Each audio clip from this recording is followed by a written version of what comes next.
Welcome to the Nerd Party.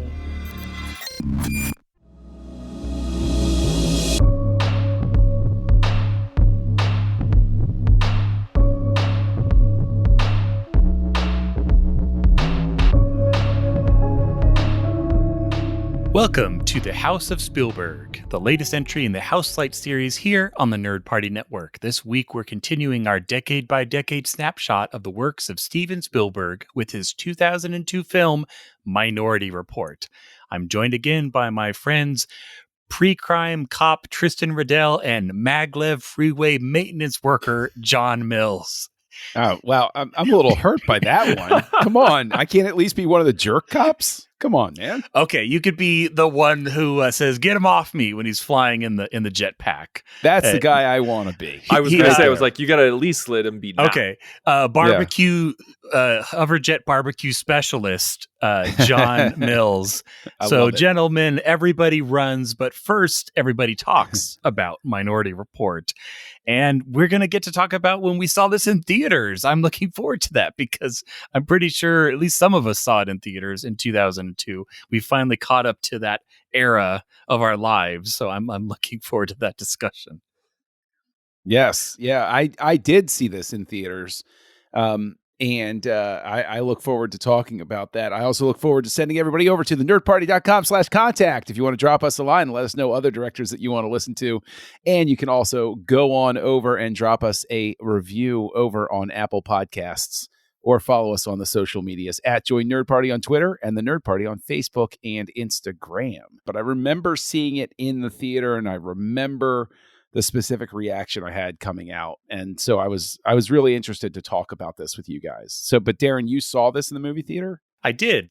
I'm trying to remember if we did a midnight release, because this is post 99, where we had episode 1 and the midnight release wasn't still a thing, but it was still a possibility.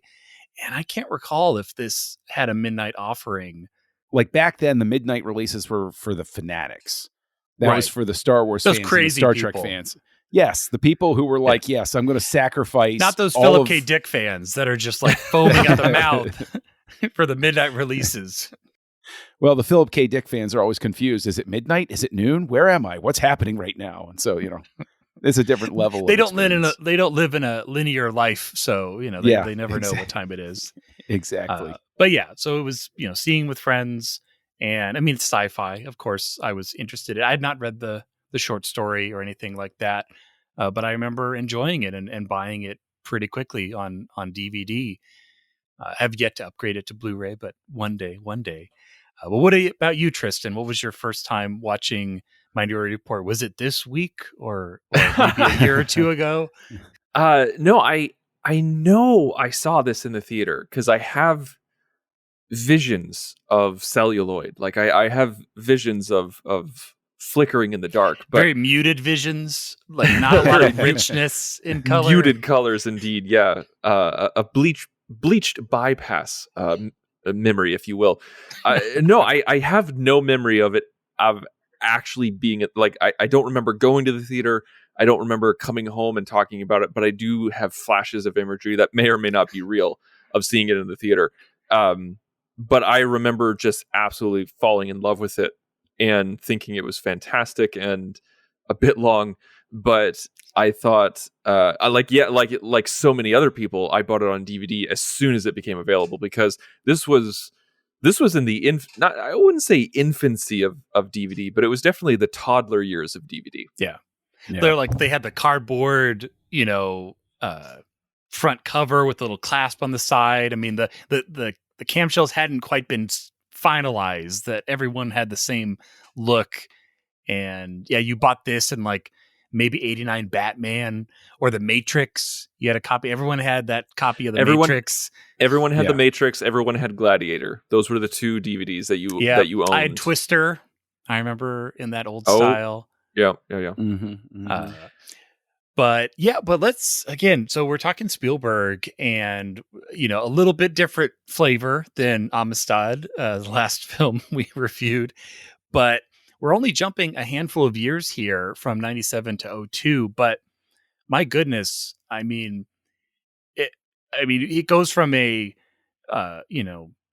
a choice film that he wants to make to another summer blockbuster. He's dipping back into his, his major score. And this film I don't want to talk about all of it, but I will talk about all of it because it's a really enjoyable story. But just the beginning, just the opening, that's a good place to start. But it really, I think, establishes the world really well right off the bat. We know what pre-crime is. We understand what it is.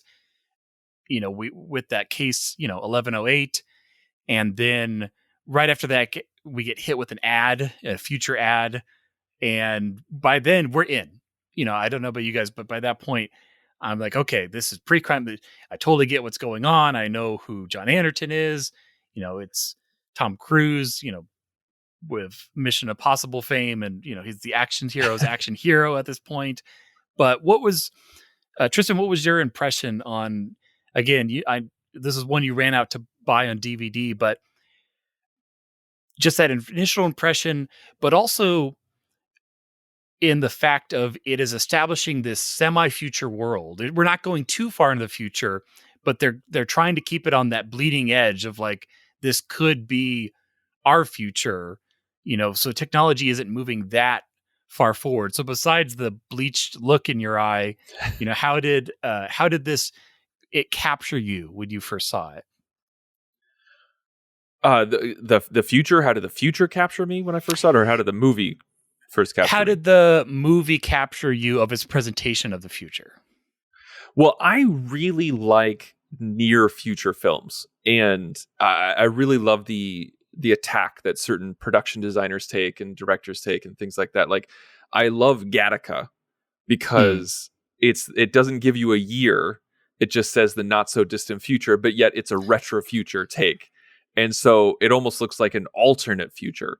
So you have no idea.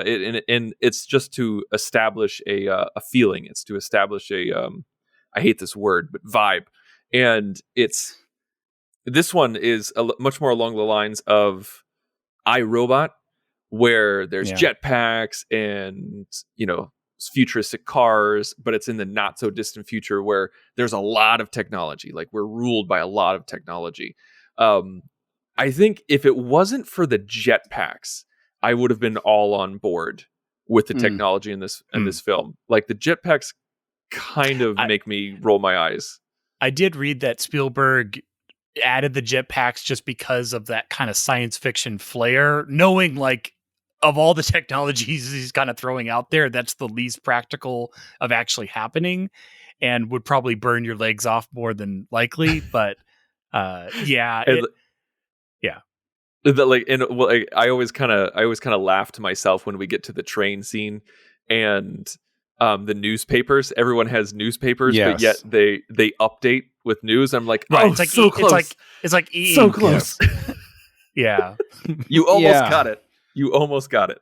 Yeah, and that is with that sort of futuristic stuff. The jetpacks, yes, that's one where I like shelve it. Nobody quite saw the way it was going to go with phones and iPads and tablets and all that type of stuff, so I can forgive that.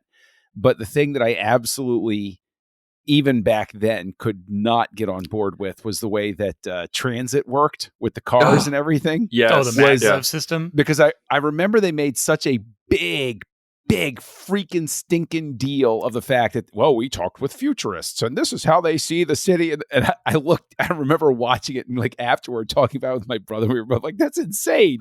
There's no chance that's ever going to happen. I'm like, I don't care if you said this in 2156, 0.0% chance that's what it looks like. No way whatsoever. And so I think that all the roads were destroyed 5 years prior. So they had to build new ones because why would you use the pre-existing roads? It takes 6 months to fill a single pothole. There's no way that they're building that system. Okay, that's just not happening. And it's a little bit indulgent. I think it's there's so much you could sort of hack on, but I sort of disconnect and just say, okay, it's an alternate future, quote unquote sort of thing. Definitely, you have to. Yeah. Because if you just nitpick every single thing, you can't really enjoy it, because you're just like, oh, this isn't an accurate representation of what I think the future is going to be like. Screw you, like it's a film, this hypothetical person that's in my head. But at the same time, I think the big hurdle, right, is I think that it gets so preoccupied with that production design aspect of it that the more reasonable story element asks that it makes would have been easier to go along with if it hadn't done all of those other surface changes. And what I mean by that is specifically the precogs. The explanation of the precogs, if you couch that as this is a giant leap and we have a couple of other tinier it's the only big leaps here and there, and it's the only big leap, I am in that pool. Yes, got it. Absolutely. This is so cutting edge. It's so far out there.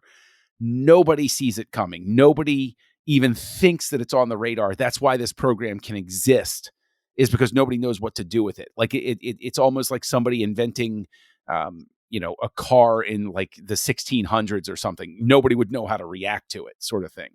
And so I do think that it just indulges in that building the future world a little too much. I also think that this is a very this is a future world that in a different director's hands leans a little more into the sort of Metropolis-esque class disparity of the upper and the lower levels. This touches on it when he goes for his jog and buys his drugs and everything, but I definitely think a different director paints the world as paints the world a little more disparate than that. I actually, this time watching it, like I've always kind of felt this way, but this, for some reason, it hit me a little bit harder at this age that I'm at, where I actually said out loud, I was just like, this is more dystopian than I remember. Like when you really think about it's just the bright dystopian. Like it's not dark visually, so it kind of throws you. But when you actually think about like the police state, like the Big Brother eye scan state. Oh yeah. Yep. And the fact that they're so nonchalant about it. Like, and it's played for laughs. Like there's a couple having sex and there's a couple fighting and they literally both just stop, get scanned, and then go right back to what they're doing because it just happens when you're in the housing project. Yes, that in itself is that's actually kind of the moment where it's just kind of like, but then of course, like all the advertisements that scan your eyes and say like John Anderson, member of American Express since 2042 and everything like that. I'm just like, these people paid money to be featured in this movie. Oh, yeah. And yet all I'm thinking about is how invasive it is and how I want nothing to do with those companies. How those matched tank tops do for you, Mr. Yamaguchi or whatever Yakamoto. It was. Yakamoto, yeah. Yeah, well, I mean, it's sort of a, I guess you could say if you want to go in, you could say that it's a sort of Futurama approach to the future. Where it's dystopian, but everybody's just sort of figured out how to survive in it. But in terms of that advertising, that part, even back when I first saw it, was one of the more unsettling pieces, but is also extremely accurate. Oh my gosh! Yes, that's what's terrifying about it. Yeah, they just don't insert our names. That was the least sci-fi-ish of the technologies. Like we're like, no, that's coming. It's just maybe not here yet. It's and again, this is where I think a different director leans even more into this idea of the police state. Spielberg's instincts are to turn this into an action film and make it about one man's quest for justice in this imperfect system, but never really slow down and say, actually, the real problem here is that pre-crime exists at all.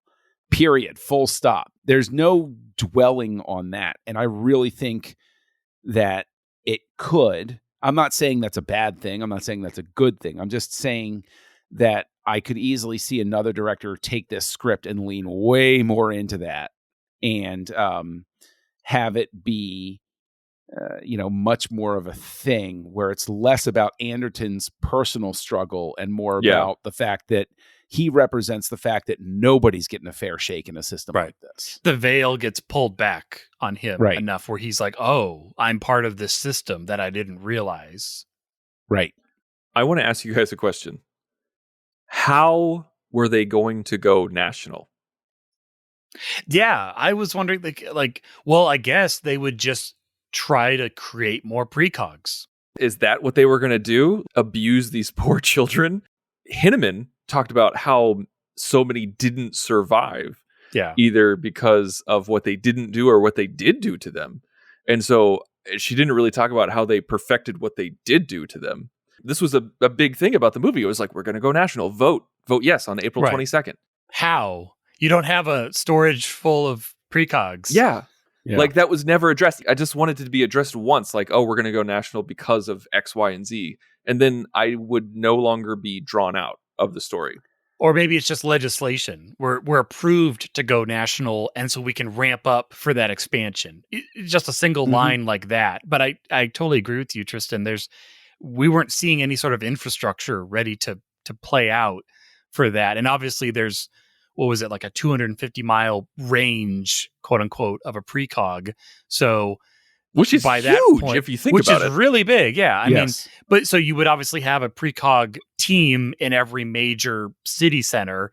And on paper, like, it makes a lot of sense. So, like, if you stuck one of those in the 10 most populated cities in America, you would eradicate murder in those cities. But but where are those precogs coming from? Yeah. And didn't Lamar also said that, I think he was planning on retiring and then he was like back into it. So, like, if you were already planning on retiring, who is running the show to bring these new precogs online?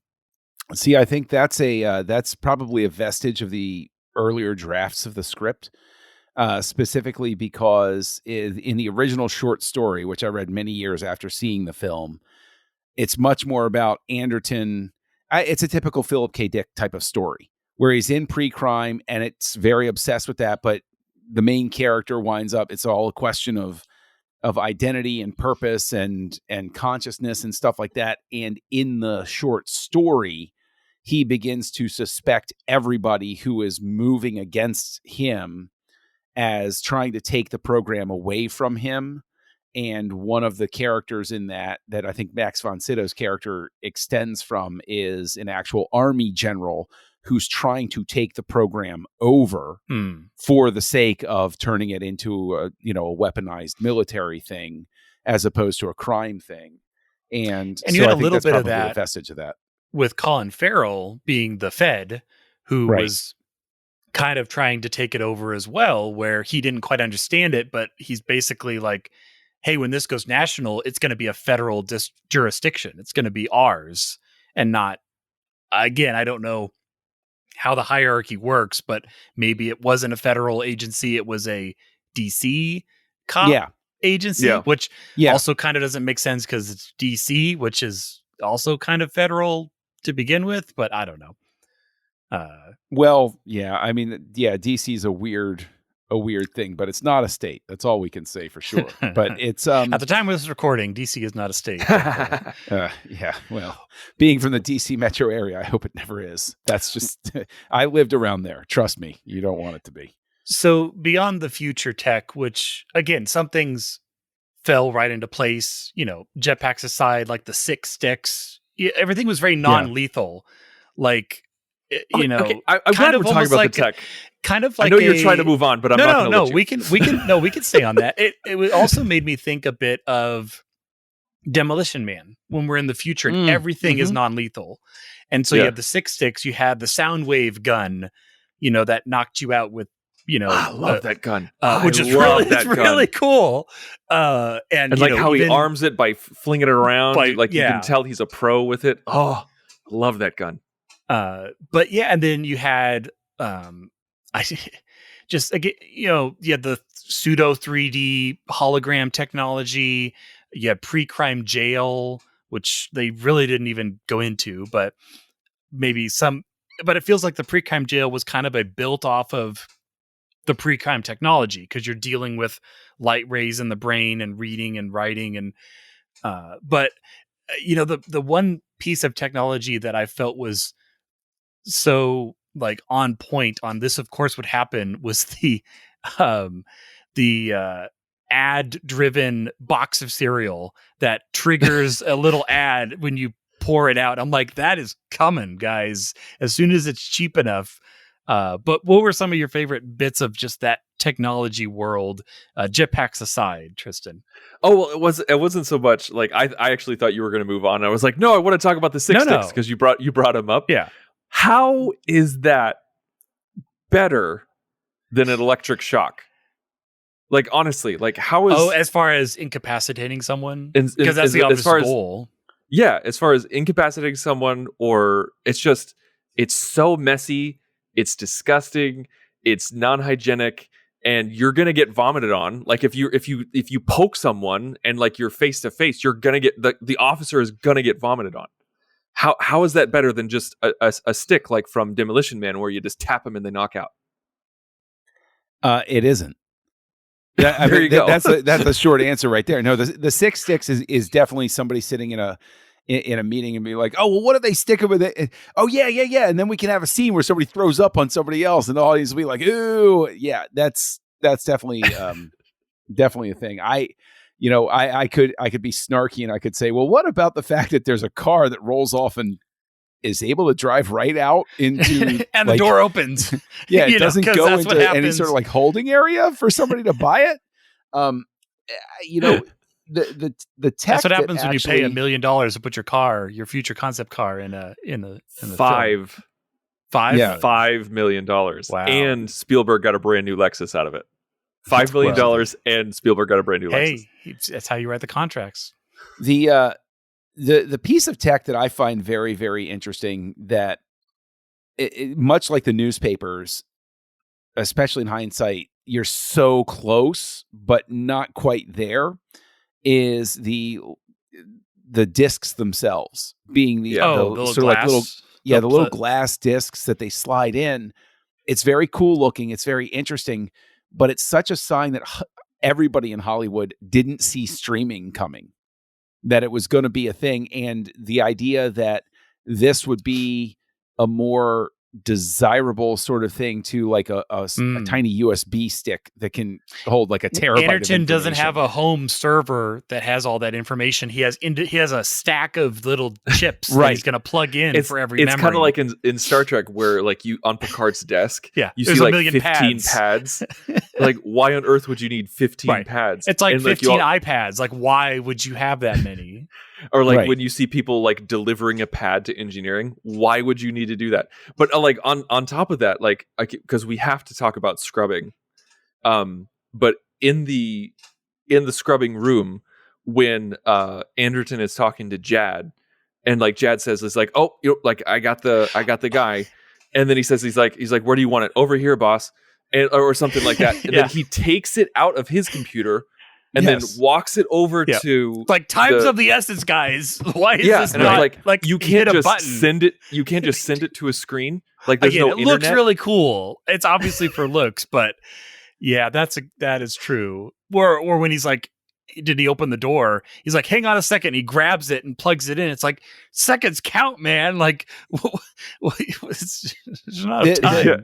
The part of that technology, where they're scrubbing and everything, that looks great on film, but is actually highly impractical, is I remember reading a book years ago. It was called Make It So, and I forget what the subtitle was, but the entire book was dedicated to how sci-fi both predicted and missed how future tech was going to look.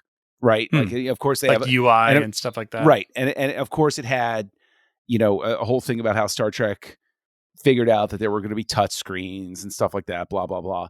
But it actually touched on Minority Report specifically because it said, it's very fatiguing to have your hands up like that while you're doing that. If he had his hands lower, it's not fatiguing at all. But even Tom Cruise, who's, super Mr. Fit, driving motorcycles off of cliffs, Tom Cruise, is asking for breaks during filming, because when they're doing take after take of him having his hands up and doing the gestures and everything, he starts, his upper body starts getting tired. And so whenever I think of this movie now, I think of that chapter in the book of how it would actually be much more useful and realistic to like have a your special hands, piano surface that you're playing and it's right, still manipulating it up in front of you. Or even if it's holographic and you've got the touch gloves sort of thing where you're touching in the air, just drop it down to 45 degrees lower. And all of a sudden you don't have those fatigue issues. Star Trek Discovery actually does this really well, where I feel like they took Minority Report and then translate it to the ergonomics of real life. I guess they ran it by OSHA, and then they made something OSHA. more realistic. But yeah, like it's so funny because Minority Report, particularly the scrubbing of the images, was so impactful in what what movies and TV thought the future was going to look like. Not what people thought the future was going to look like, but like people who make movies and TVs, because it's so great to look at. It's amazing to look at, but it's not realistic in the least, which is fine. But I remember I think I saw a short film just last year, and it was just a complete ripoff of scrubbing the image.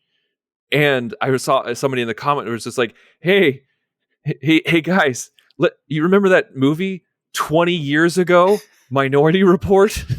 Yeah. Let's continue that technological trend.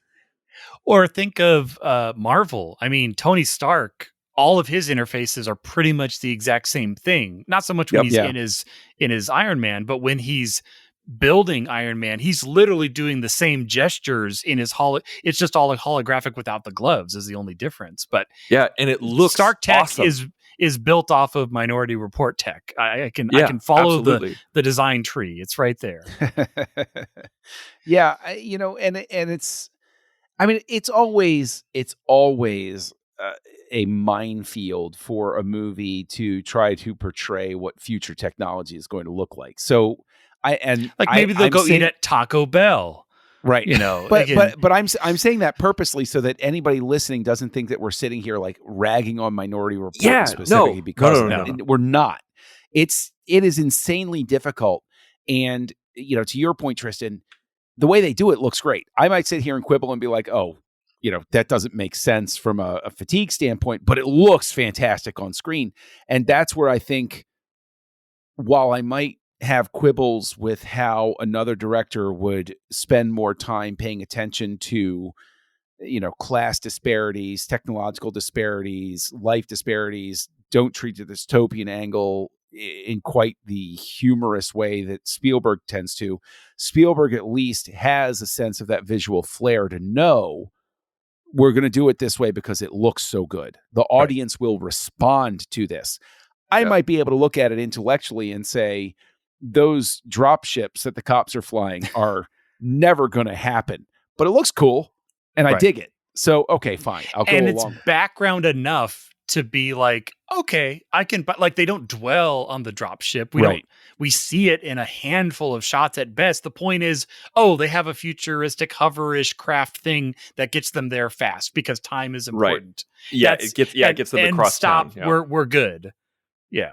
Right. Now, John, I would we talked about it looks cool, like it visually looks cool, even if it doesn't quite make sense. And it's a movie and TV is a visual medium, and you got to convey information as quickly as possible so that you don't dwell on it. And it's kind of like why everyone in movies is Catholic if they're religious, because so true. Just show the beads. Oh, Catholic. Or the cross. You show the rosary. They cross themselves. You want to show a religious figure. Boom, collar. Yeah. It's just like everybody who's religious in movies is Catholic because it's nobody so walks up visual. And they're like, "Hi, I'm non-denominational Presbyterian." Oh, okay. Well, I don't know what any of that means, but sure. It's branding, my friends. It's branding. So true. You when you have a strong brand, people like to go. What is there, a film division of the Catholic Church that signs off on this? Is that what you're saying? I wish there were, because then they could make the same money that Pepsi was making, right? Or actually, maybe they'd have to pay the same money that Pepsi paid to be to be in this. my. In this. And honestly, while I was watching it this time, the thing that really sat in my brain was like, this could have also been called Marketing Report, just because of all of the product placement. That's so in much it. product placement. I really honestly long for the days where this movie would have been made and they would have been inventing like craptacularly insanely badly named brands, but I would have been happier because it would have, instead of seeing all of this stuff like Pepsi and the Gap, I would have had something that was, analogous. I mean, they literally go to the mall like 2 or 3 times in this movie. A mall. Yeah. My wife, actually, while we were watching this, she's like, is Nokia even around anymore? I'd be like Kodak, like take pictures with their holographic Kodak camera. Really, Kodak? Didn't you file for Chapter 11? Right, Pan Am and Blade Runner. Yeah. At the very least, he wasn't carrying a BlackBerry at any point. So, oh my gosh, that's a plus. Oh wait, isn't it plus? Pan Am in 2001: A Space Odyssey? Yes, like that's even farther. And Eastern Airlines in almost everything in the early 80s too. So, yeah. Maybe we should talk about the plot. Yeah. Well, sure. Let's. Fine. Well, no. Honestly, I'm saying that like a jerk, but I'm not trying to be, because like it's been 33 minutes that we've been recording. We've talked about the tech and which is awesome because we're all tech nerds, and Minority Report is full of it, and I love it. No, I got a segue for you, Tristan. We were talking about religion. And there were a lot of religious overtones in Minority Report. I mean, they even call them out where they're talking about fate and the oracle and the temple and the clergy. And it gets a lot into that, again, that metaphysical of, they try to throw the ball and say, why'd you catch it? Because it was going to fall, but it did fall, but you caught it.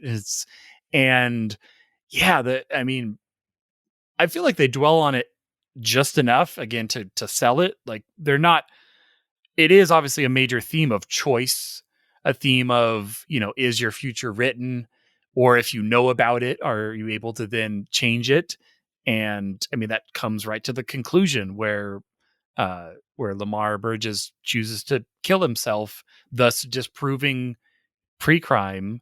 And I mean, it's tight there. I don't feel like there's any real plot holes in it. I mean, again, I'm sure there's a plot hole somewhere in this movie, but the overall talk of predestination and the sequence of events that Anderton goes through, it was pretty locked up. But John, what were your thoughts of just from predestination to, the role of this police force and the way they're changing fate? Like it definitely dips its toe into that. Maybe it's the toe inside the precog's bath. I'm not sure, but they definitely go into it. I think that this movie is, and I think probably I tipped my hand earlier, this movie is a victim of becoming a blockbuster, in the sense that it's 2 hours and 25 minutes, and I could sit down with somebody I've never done editing in my life or anything like that. I love to, critique it. I know enough about it. I'm like an educated football fan. I could not coach a team, but I can speak enough about it. I know the 30 minutes I could cut from this movie, make it tighter and make it much more philosophically interesting than taking these action beat breaks throughout the movie. It's really one of those things where if you distilled this down to a tighter edit, you wind up having a much more engaging film intellectually than what pans out. Because in the beginning, it starts getting me, okay, I'm plugging in, and then it has an action thing, and I'm like, okay, we needed this to demonstrate what's going on. The action kind of hits the brakes on the intellectual parts. Yes, and there's a constant stop and start with that throughout the entire movie. And it's almost as if there is just a very brutal approach you could take to this to just chop things out. Sort of like with the recent The Suicide Squad, where there's a whole section with Harley Quinn where you could just literally just take a pair of scissors on a film print and just snip it at one point, snip it to the other, and then tape them together, and the movie still works. And there are a lot of moments like that here where this is, I think, Darren, you were mentioning before we before we started recording that this was the same year that Catch Me If You Can came out. Yes. So Catch Me If You Can is the more intimate Spielberg film this time. And then this could have been that intimate Spielberg film, but okay, I got to get the money. So, and Tom Cruise is in this. Okay, we're going to play it a little bit bigger, and we're going to add 25 minutes of, exposition interrupting action of Tom sequences. Running. He's always a runner. Everybody runs. Everybody runs. That's why Javier Bardem was offered the role of Witwer. Like first it was Matt Damon, but then he had scheduling conflicts with Born Identity with the reshoots. Team America callback, John. Team America callback. Throwback.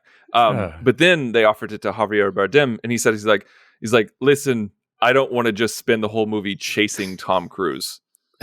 And that's how he said no. Brilliant. I love it. But I liked Colin Farrell in this. He's kind of the tragic character, really. Like he gets, like, he really has no control in this entire movie. He thinks he does, but everybody else is either outmaneuvering him or outplaying him, and he's just trying to keep up.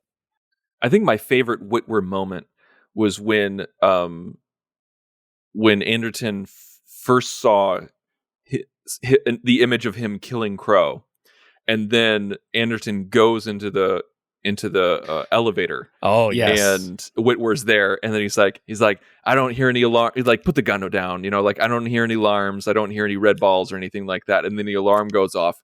Colin Farrell's face was absolutely perfect. I love that scene. Perfect. I love that scene. Yeah, because it's like you might just shoot me right now, and I feel fear. Yeah. And that it's scene, a great moment. I think it mirrors perfectly with the scene of his death, where it's reversed, where now Lamar is saying, do you hear that? No, I don't hear any sirens and no clickety clacks of spiders. You know why? Because they can't see a thing. And he shoots him like right there because he knows I could totally get away with it. The system is down. And poor Colin Farrell. He just kind of goes through he's trying to do his thing, but and that's just the character, obviously. But his character doesn't feel as short shrifted if you tighten this movie. Right? Like the problem is that there's so many action beats, and the thing is, the action beats annoyed the living hell out of me at certain points this time. Specifically, when they are chasing him with the jetpacks. Gotta be more specific. With the jetpacks. Yeah, with the jetpacks. Earlier in the movie. And there's this whole thing where, the family is sitting there. Yeah. Oh no, the floor moved. What's going on? And it's such clumsy comedy. And it's like, that was the moment where I started disengaging this time, where I said, why is this in here? This is the whole alley scene is just gratuitous, fun sci-fi chase. Like it doesn't have to be there plot wise. It's literally just for fun. That's when I kind of like, in that moment, like during that scene where I was just like, we don't need this. And then we immediately go to another action scene right after that, which was actually pretty good. Like that was a really good action scene with the Lexus dealership. But like the rocket pack and jetpack stuff and everything like that, like was filled with so many jokey things. And I'm just like, this is Spielberg trying to be funny.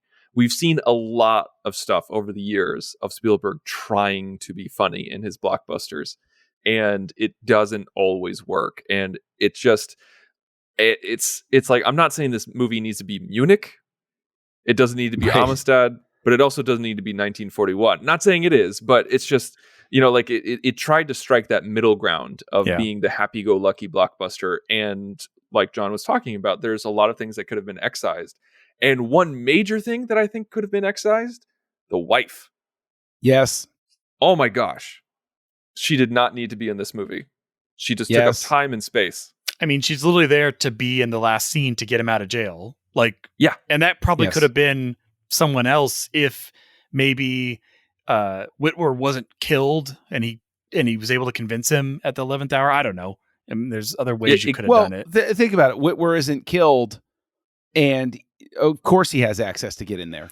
Well, Witwer's the actual cop. He's the actual detective. Right. No one else is actually a detective. They're just I don't know, crime busters or whatever. They're just running around, and I love how they call that out, where he's like, look at this evidence. Like, he's like, yeah, tons. Like, we're totally going to lock him up for this. It's like, no, like, this is staged. This doesn't happen. Have you ever actually been to a crime scene? And it's like, well, no, I was in the treasury. But the thing is, that's another thing where I think Farrell's performance is great, but I also think that there are flashes of brilliance in this script where that's a specific exchange that I love, where he goes, we call this an orgy of evidence. Do you know how many orgies I had when I was a detective? No, none. It's just a clever, fast way of conveying that. Very quotable. Right. That he is that good at his job. Right. And that's what makes me regret the fact that Colin Farrell always assumed he was a good cop and was good at his job. Like, they sold it from the get-go. He has no, and that's why it would have worked even better if he was the one that got Tom Cruise out, because he's the good guy. Cruise is the guy caught in the system who's a good person, but doesn't realize that the system he's working for sucks. And Colin Farrell is the character who can come in and be like, oh, hey, maybe we both need to take a different approach to this. And if he gets him out of, some of that. I mean, I know we've rewatched this movie, so we don't have the surprise of, oh, it's Lamar. Is that because were they going for, are you supposed to think that it is, Colin Farrell, that it's Witwer is the bad guy until it twists? Because honestly, rewatching it, I don't feel that at all. I don't think so. I don't think they were trying to tell us it was Witwer. It's just that John Anderson thinks it's Witwer, but that doesn't mean we're, as the audience, not really led down that path very far. Yeah. No. We know there's a bigger thing going on. Yeah, and I think that's an aspect of the production where we have these conflicting urges at play here. I think that most likely, again, we have something that if it had been either distilled or left a little bit more primitive in its earlier drafts, before it got to screen, it just feels like there are just so many aspects like that. And, so long as we're talking about aspects like that, and Tristan, you point out the role of the wife. Do you think that there is too much of a happy ending with this film? Because that is the thing I had a problem with. It's like an epilogue from the get-go. Right. And that's the thing. This is like when Spielberg does AI, where it's like, oh, I took this over from Stanley Kubrick. And I'm like, well, I know where this ended with Stanley Kubrick. Yeah. I was just like, I know where you came into this. Right. So we all know where Spielberg was just like, oh, I'm going to just erase the end here. But here, last paragraph, take that out. But here's the thing, and this annoys me, and this makes me sick in my heart to do this, where I sit here and I see this, and then I think of Amistad, where it goes up and then it has that montage at the end of like, but it's okay, slavery got thrown out anyway. And it's like, it's a happy ending. It's like him trying to give us a happy ending. Amistad. But then I go all the way back then, as I continue thinking about it, to Schindler's List, which has a very poignant epilogue, but it's still, he doesn't want to let you. Side. Right. Well, not bright side, but he gives you a scene with the survivors, honoring Schindler, which is a beautiful thing. But there's this, I think that Minority Report really puts a cap on the fact that Spielberg just continually pulls his punch at the end. And I think that's probably why I keep saying things like in a different director's hands, and a different director's hands. It's like, I want a Spielberg movie, and I guess I kind of got this with Munich, where there's I was just about to say, I was like, you got this with Munich. What you're describing is Munich. I think Munich is when he finally gets there, where he's like, oh, wait a minute. You know what? Screw you. You're going to be unhappy leaving the theater. And it's like, this movie, I don't know if there's a version of it in his hands that can end in that sort of unsettling sort of thing, because you bring where did the short story end? Because I can't remember. What I read about the short story is like, it's very sad for the twins. Like, they're basically in this like it's not the pristine house in the meadow in the country. Yeah. It's like this wasteland of desert that's literally like we got to just shove them somewhere where they're far enough away to not be in contact with anybody. And I'm pretty sure it's much more of a downer. Yes, Philip K. Dick's stories did not end on an up note usually.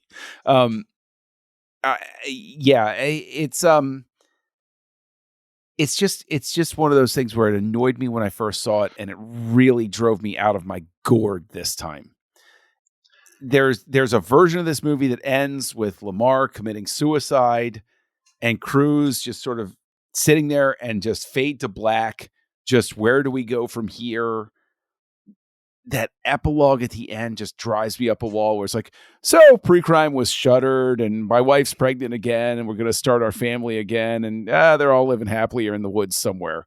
It's like, because setting aside the fact that it's pulling the punch, we do not live in a world where a program like this could have been instituted where where the federal bureaucracy is not all in 6 months later and there's a 0% chance that it's going away. Like there's no world where this gets dissolved. And it's almost as if it's like, okay, my family got put back together. I'm not on drugs anymore. All right, I can go along with that. And they put the precogs in the middle of nowhere and nobody ever did pre-crime again. All right, you took a step too far here. This is where I've just baloney. That's not happening. To answer your question, was the ending too happy? I think yes, the ending, it wasn't so much that the ending was too happy, it was too sappy. And it didn't need to be. Like this, the movie needed an epilogue. You couldn't just have the credits roll after Lamar killed himself. That wouldn't, it's not that I'm afraid of ending on a gut punch. It's that you need some sort of falling action. You can't just have the climax and then go to credits. Like you need to give the audience a time to rest and absorb. And so with that in mind, things that made me roll my eyes, it wasn't so much that the precogs like lived in a cottage. I thought, okay, fine. It wasn't so much that they got back together. Sure, that's fine. But the whole pregnancy thing is what pushed it over the top for me. I feel like I could forgive a lot of the sappy epilogue, but for some reason, like you just had to throw a pregnant belly in there, and not only throw a pregnant belly in there, but then throw his hand on the pregnant belly. I think it was the straw that broke the camel's back for me. Well, and one last thing I wanted to make sure we chatted about, as we are all fathers, a major aspect of this story is the loss of Anderton's son. And that's hard to digest. It's obviously a major part of his character. It's the driving force for why he might kill somebody. But what was it? I mean, and on rewatching this, Tristan, you have kids, I have kids, John has kids, like everybody's got kids. And where did it register in your headspace as a father, just on either connecting with his performance as a father or just in how deep did you let yourself kind of attach? Because I know for me, I just had to, when he's at the pool and he comes back up and his son is gone, and I call it the ever widening circle. And there's those moments where you've lost sight of your kid and your mind goes through, okay, physically, they could only be within 10 feet of where they last were because it's been 2 seconds. And then that circle gets bigger and bigger the more time passes, of like how far, like when you're at the department store or something and you're like, okay, now, and then you just start to ratchet up of like, okay, now it's at the point where I don't know where they could be because it has been long enough and that circle has gotten big enough. And that, honestly, that part, that pool scene is the hardest for me.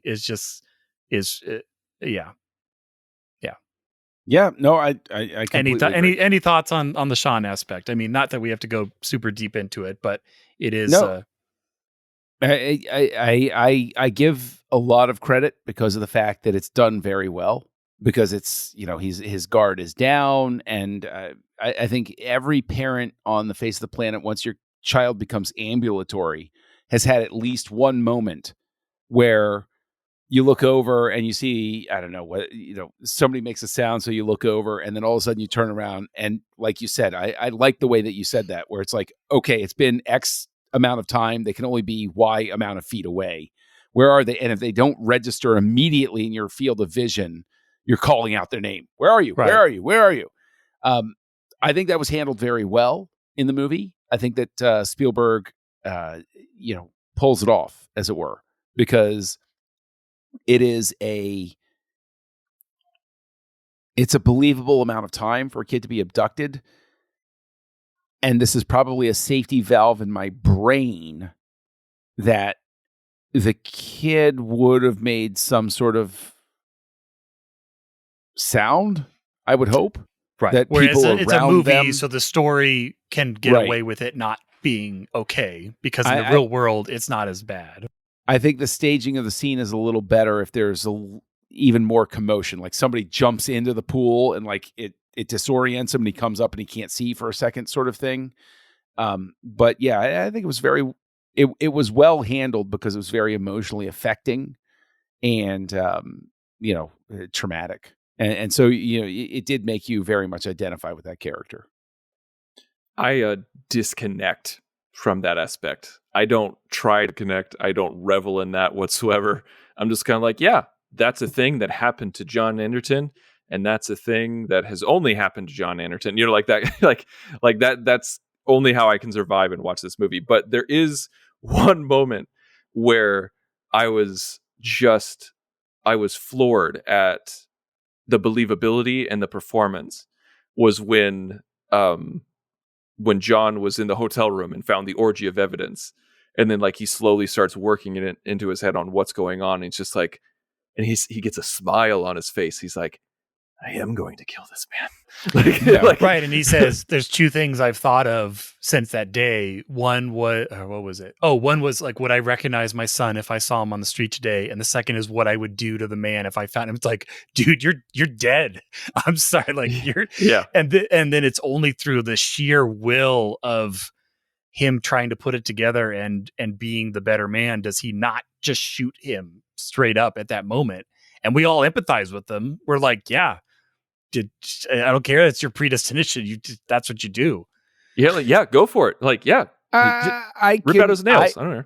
Yeah, that's the thing is I can say that because they make a point to say murder is what jumps out for the precogs. I'm like, this wouldn't have jumped out for the precogs because I would have shot him in his feet first, and then I'd be like, and now we're gonna have playtime, and it's gonna last a very long time for the two of us. Yeah, so. There's ways around the precog. You just got to be inventive. Exactly my point. You put them in a hole, a dirt hole in a basement somewhere. It's like, have you ever seen certain movies? You know what? We're going to watch some movies. You're going to get an inkling of what's about to happen to you. No murder though. It's not going to be murder, but you're not going to make it out. So, that I think we can all. I think that's what I related to. Just because of the performance, like I just really love Tom Cruise's really well performance in that. It's really well done. It's very believable, and I don't think he was a father yet at that point, but he definitely sold it. Yeah, he would have had kids by that point with Nicole Kidman. Did they? I know they didn't they adopt?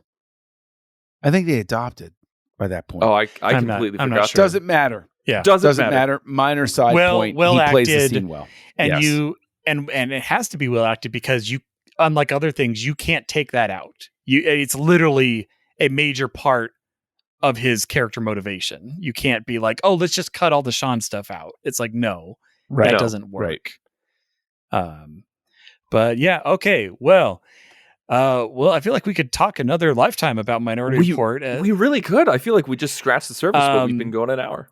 let's throw a 2-minute curveball, as we often do, as we try not to short shift the music. But John Williams was very busy this year with 4 conducted pieces. He did Attack of the Clones, Star Wars Attack of the Clones, Episode 2, Harry Potter and the Chamber of Secrets, Catch Me If You Can, and Minority Report.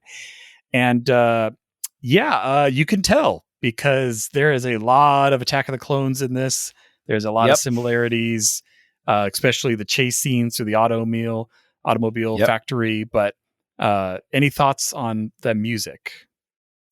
Yes, I think that calling out the factory chase in specific, it's interesting because Attack of the Clones and Chamber of Secrets, very similar in terms of the Coruscant chase music through the city and the broomstick chase. Mm-hmm. And then the factory sequences in Attack of the Clones and Minority Report, the music is very similar. You could intercut it. It's so similar. Yes, you could. And what's very interesting is, given the fact that Spielberg is releasing 2 movies, I almost wonder if there's some bleed over with the effects crews and the planning and the storyboarding that sort of lends itself, because there are certain moments in both factory chase sequences where I say to myself, this is kind of similar what's happening here. Like the way that the beats are. But yeah, I think that John Williams worked on 4 scores that year, and 2 of them were excellent. And that 4 was scores and 19 years ago, John Williams worked on these films. And that was Attack of the Clones and Catch Me If You Can. And Minority Report and Chamber of Secrets were sort of like, okay. The spillover. I got some extra stuff that I didn't use in those movies. Throwing a little Hedwig theme. They're not even going to notice. It's Harry Potter through and through. It's like when you when you're taking too many classes in college and your papers start to blend together. Like you're using the same quote for an engineering paper at the same time as a math paper. Yes. Yeah. Now, again, fun score, but for those of us that have seen all those movies, you can hear it. It does. Yeah. I even heard a little bit of Indy at the end of the Lexus scene. Oh, like sure. There was some Indy in that. Yeah. Yeah, there was. Yeah. Like, I mean, it's John Williams. When he gets away and Whitwer is just kind of standing there, I was just like, it's like the plane flying away at the end of the boulder chase scene. No. There's even a shot actually that made me think of Indiana Jones and the Last Crusade when Whitwer is standing there and he smiles a little bit when Anderson drives off. It made me immediately think of the archaeologist from the beginning sequence of Last Crusade, who sees Indy go off, and then you see him smile a little bit because the kid got away. Like, it's creepy how similar that was. Yes, it's very similar. All right. Well, time to figure out our precogged vision. I wrote down what the precogs told me all of you were going to say in exactly 1 hour from the beginning of this recording, but I've lost my little tape or my little clear plastic answer key. So anyway, let's go with you, John. What rating would you give to Minority Report, the 2002 classic by Steven Spielberg? I wind up, and this was close. I wrestled a little bit with what I was going to rate it, but I wound up, because it was overall entertaining and engaging enough, I wound up giving it a 3. It was almost a 2.5, but I gave it a 3. That's where I am. That's you changed your future. That is not what the precog said you were going to give it, but that is okay. You can do that. So would you feel, is that more because of just the overall like chinks in the armor, or just not standing the test of time? Or it's 30 minutes too long. There's certain aspects of it that I don't care about the technology standing the test of time. There are plenty of movies that missed what the future was going to look like, and they still work perfectly fine. But it really is. It's too indulgent. The jetpack action sequence annoyed me at this point. there were other aspects of the story that could have been collapsed and streamlined that would have just made it work better. And I think that this is a victim of my impression, and it may not be the case, but my impression is this is the one this year, 2002, where Spielberg said, "Okay, we gotta pizzazz this up a little bit more. We got to make a little more box office. We got to please the crowd a little bit more, and wrap that up as best you can, because I'm going to go work on this one with DiCaprio and Hanks. So just send me the final edits of these action sequences, and I'll just sign off on them." That's my impression of the movie. All right, and Tristan, what was your rating? Before they're going to shutter this film, get your rating in. I'm going to sound like such a hypocrite. I knew you were going to say that. I make fun of people who do this all the time. I really do. Like I make fun of people who like point out a lot of flaws and then like spend the entire podcast talking about things that don't work, but then give it a high rating. And that's what I'm about to do. Because everything we've said is completely true. Everything that John said is true. It's a half an hour too long. The action scenes, I think there's too many action scenes and they detract from the message. The wife doesn't need to be included. It's just adding to the runtime. And it just, there's so many different things. Like this could have been a much tighter film. This could have been a better film. But I'm going to give it 4 stars because it's so good. It's so enjoyable what's there. And John, you often say, like, if the good bits are great, you can forgive a lot. And I think this is the epitome for me with this film, is that, yeah, there's a lot wrong with it. And this could be a 5-star film if you make those changes, if you make it leaner and meaner and focus more on the philosophical aspects as well as the just the overall control that the precogs have over the situation or the state has over the citizens. This could have been a 5-star film if they did that, but because that other stuff works so well and is so great, I got to give it a 4 stars for enjoyment. But if I was going by like pure technicality of filmmaking, I probably would give it a 3.5, like John. Well, there you go.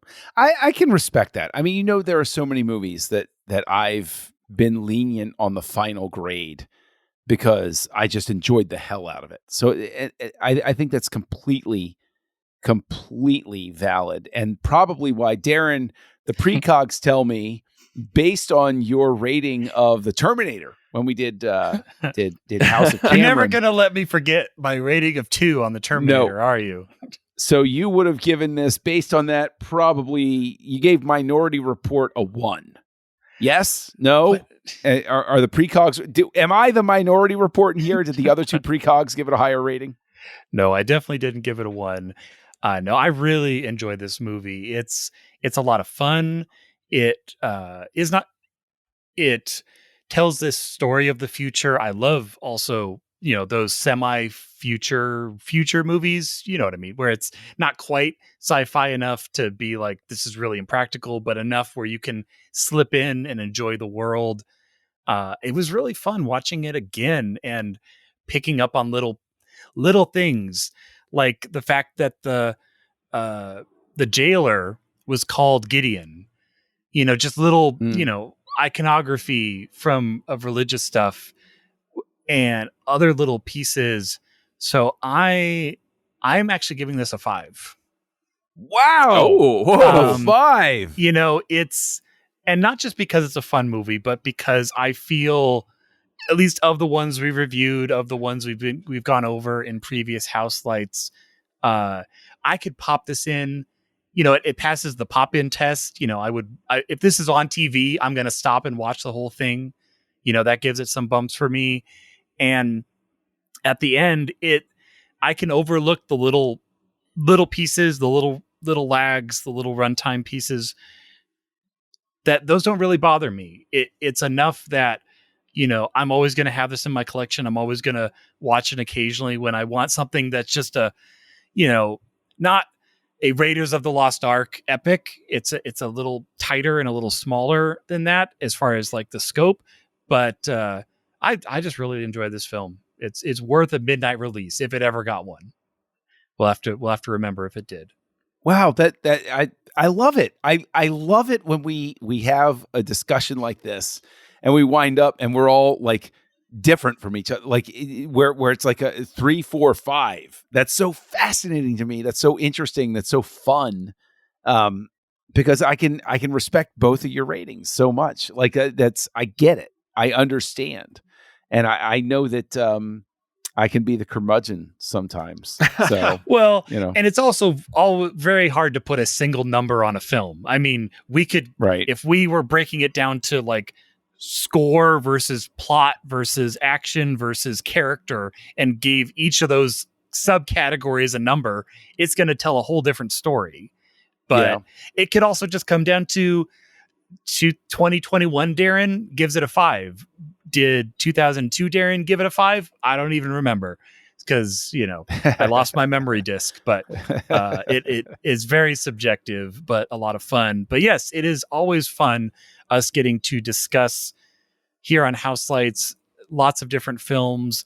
Next week, we are going to be talking about Ready Player One, a little bit of a jump. We're going from 2002 to 2018. So it's like almost 2 decades as far as Spielberg. Technology and visual effects have increased a little bit, just a hair. But again, it is always enjoyable talking with you guys about films here on Houselights. John, if someone wanted to talk to you about your 3 or why, just why a 3? Maybe they want to know. Where would they find you, John? Well, nobody really wants to ask me about anything because I'm kind of a crackpot. But you can find me as Kessel Junkie out there on the social media network of your choice, KESSELJUNKIE. I encourage you, let's connect over on Letterboxd because that's more fun. As you can tell from my discussions here with my friends Darren and Tristan, I love talking about movies. So look for Kessel Junkie over on Houselights. And right here on the Nerd Party Network, you can find me co-hosting a show called Aggressive Negotiations, which is a Star Wars podcast, which I co-host with Matthew Rushing. Tristan, where can people find you? You can find me on Twitter and Letterboxd, same as you guys, but under the Insane Robin. You can also find me elsewhere on this network on a Star Trek show called Second Contact, a Lower Decks commentary podcast, where we do exactly that, where we do live to tape commentaries on those special 22-minute cartoon episodes of Lower Decks. It's a lot of fun, and everyone should check it out. Darren. Well, if someone wanted to talk to me about why pre-crime can't transmit a vision across the room, but can transmit it to Lamar's mansion across town, no problem. They can find me drsci-fi.com. That's DRSCIFI. And also listen to me here on the network talking either Star Trek on Steady Alpha 3 with my 2 great co-hosts, or talking about being a maker on Maker's Method here every week. Once again, we get to find our vision of the future, and we'll talk again here on Houselights. Join the revolution. Join the Nerd Party.